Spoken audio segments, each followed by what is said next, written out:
यीशु ने एक दृष्टांत अपने शिष्यों को सुनाया।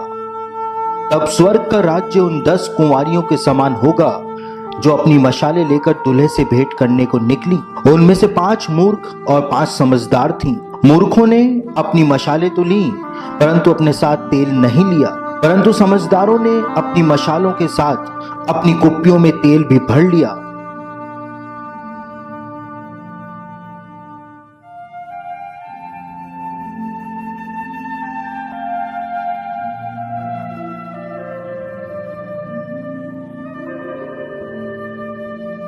जब दूल्हे के आने में देरी हुई तो वे सब ऊँघने लगीं और सो गईं।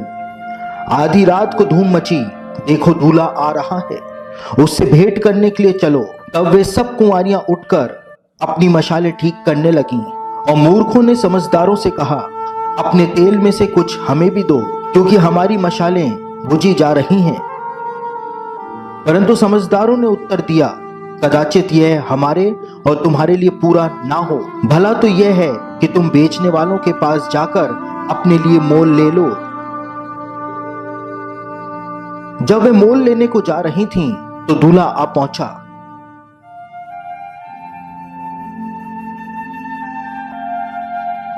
और जो तैयार थीं, वे उसके साथ विवाह के घर में चली गईं और द्वार बंद किया गया।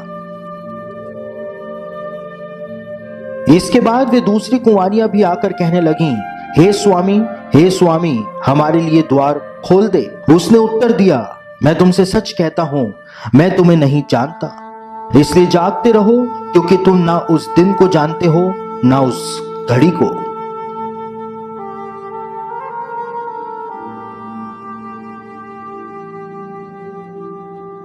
बाइबल के जमाने में विवाह की बहुत तैयारियां की जाती थीं।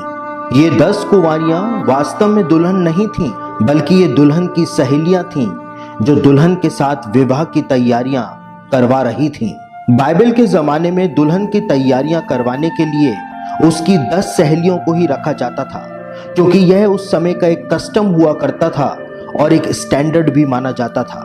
10 सहेलियों को दुल्हन की तैयारियां करवाने के लिए अलग अलग काम सौंपे जाते थे। ये ना केवल दुल्हन को तैयार करती थीं, लेकिन जब दुल्हन दूल्हे के सामने जाती थी तो ये 10 सहेलियां फूल फेंकती थीं, परफ्यूम छिड़कती थीं, प्रेम गीत गाती थीं। लेकिन सबसे महत्वपूर्ण काम जो ये दुल्हन की 10 सहेलियां करती थीं, वह दुल्हन की शोभा यात्रा में रोशनी करती थीं।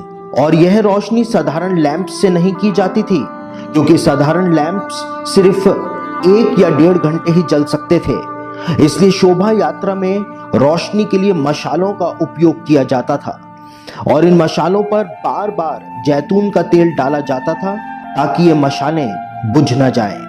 मशालों पर डालने वाले तेल को एक मिट्टी के पात्र में भरकर रखा जाता था, और सहेलियां मशाल के साथ साथ उस मिट्टी के पात्र को भी लेकर चलती थीं। 10 सहेलियों को तेल कहां से उपलब्ध होगा, इसकी चिंता करने की कोई जरूरत नहीं होती थी, क्योंकि उनको दुल्हन को तैयार करने के लिए इनवाइट किया जाता था। इसलिए तेल उपलब्ध कराने का काम दुल्हन के घर वालों का होता था। लेकिन दृष्टांत बताता है कि फ्री में मिल रहे तेल को भी लापरवाही करके इन 5 कुंवारियों ने नहीं लिया था, जबकि उनको पता था कि दुल्हन की शोभा यात्रा में उनको मशालों के लिए इसकी जरूरत पड़ेगी। दृष्टांत में बताया गया है कि दूल्हा आधी रात को आता है।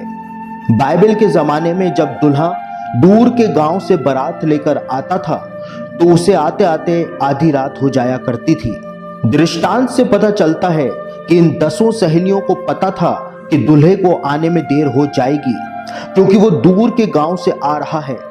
परंतु फिर भी लापरवाही करके इनमें से 5 ने दुल्हन के परिवार की तरफ से दिया जा रहा जैतून का तेल अपने साथ नहीं लिया था। दृष्टांत में बताया गया है कि जब आधी रात को धूम मची कि देखो दूल्हा आ रहा है, और जब ये सब कुंवारियां जो कि ऊँघ रही थी, सो रही थी, जब इन्होंने उठ करके अपनी अपनी मशालों को, दियों को ठीक करना शुरू किया, तो 5 मूर्ख कुंवारियां जो थीं, उन्होंने इस बात को पाया कि उनकी कुप्पियों के अंदर तेल ही नहीं है।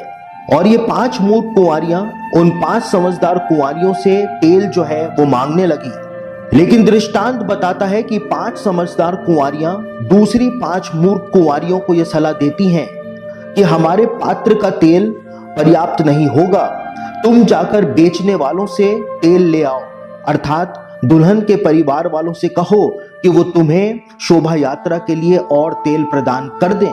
और दृष्टांत बताता है कि जब ये 5 मूर्ख कुंवारियां तेल लेने के लिए जा ही रही थी कि पीछे से दूल्हा जो है वो आ जाता है और दुल्हन और उसकी ये 5 सहेलियां जो होती हैं वो दूल्हे के साथ समारोह के स्थान में चली जाती हैं और द्वार बंद कर दिया जाता है। बाइबल के जमाने में यदि दूल्हा और उसका परिवार बहुत ज्यादा धनी होते थे तो विवाह के समारोह में सबको आमंत्रित किया जाता था, परंतु जो परिवार ज्यादा धनी नहीं होते थे वे सीमित मेहमानों को ही बुलाया करते थे। विवाह के समारोह में दुल्हन की ये 10 सहेलियां भी इनवाइटेड थीं, परंतु जब दूल्हा अपनी दुल्हन से मिलने के लिए आया उस समय इनमें से 5 कुंवारियां जो थीं वो तेल लेने गई हुई थीं, जिसकी वजह से दूल्हे ने केवल 5 सहेलियों को ही देखा था। बाइबल के जमाने में जब बुलाए गए सारे मेहमान आ जाया करते थे तो जिस जगह पर विवाह का समारोह होता था उसका द्वार बंद कर दिया जाता था ताकि अब कोई अनइनवाइटेड गेस्ट या बिन बुलाया मेहमान अंदर ना आ सके। दृष्टांत बताता है कि जब ये 5 मूर्ख कुंवारियां तेल लेकर के लौटी और ये आकर के विवाह समारोह के स्थल के उस द्वार को खटखटाने लगी और कहने लगी कि हे स्वामी हमारे लिए द्वार को खोल दे, लेकिन अंदर से दूल्हे की आवाज आती है और दूल्हा कहता है कि मैं तुमसे सच कहता हूं कि मैं तुम्हें नहीं जानता। दूल्हा बिल्कुल सही बोल रहा था, क्योंकि जिस समय दूल्हा दुल्हन की सहेलियों से मिला तब ये 5 कुंवारियां वहां नहीं थीं। दूल्हे ने उन्हें देखा ही नहीं था, इसीलिए उसने कहा कि मैं तो तुम्हें जानता ही नहीं हूं। दूल्हे ने इन 5 को अनइनवाइटेड गेस्ट समझ लिया था, क्योंकि ये सही टाइम पर सही जगह पर मौजूद नहीं थी। दृष्टांत बताता है कि 10 सहेलियां विवाह में आमंत्रित थीं। 10 सहेलियों ने दुल्हन की सारी तैयारियां करवाई थीं।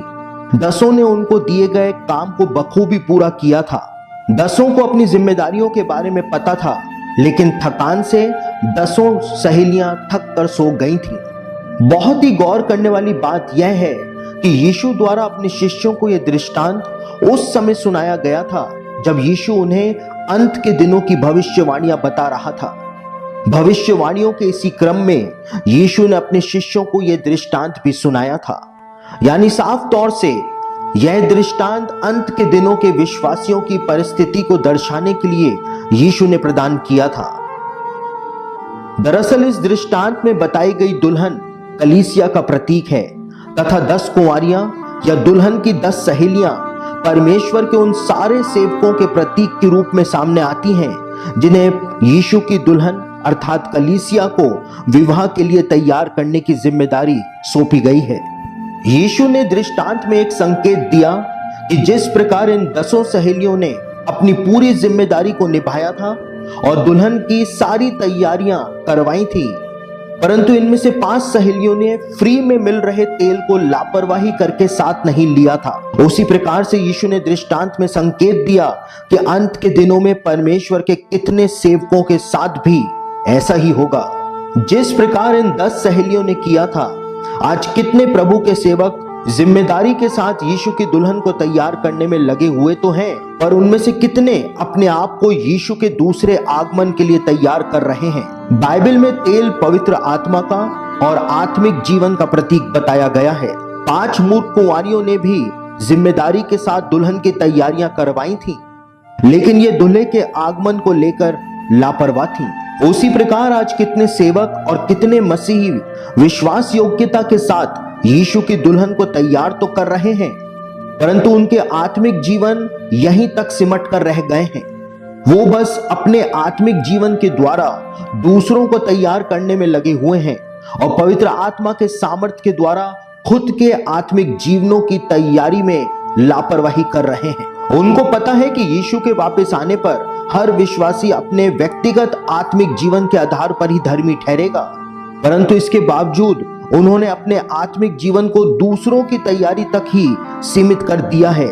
और वो अतिरिक्त प्रयास जो उन्हें अपने लिए भी करना है, उसमें वे लापरवाही कर रहे हैं। यीशु ने इस दृष्टांत में अंत के दिनों की इसी हकीकत को प्रस्तुत किया था। आज समय आ पहुंचा है कि हम दूसरों को प्रचार करने के साथ साथ खुद भी यीशु के दूसरे आगमन के लिए तैयारी करें, ताकि हम सही समय पर सही जगह पर पाए जाएं और हमें दूल्हे के मुंह से वे शब्द सुनने को ना मिले जो उन 5 कुंवारियों ने सुने थे, मैं तुमसे सच कहता हूं, मैं तुम्हें नहीं जानता।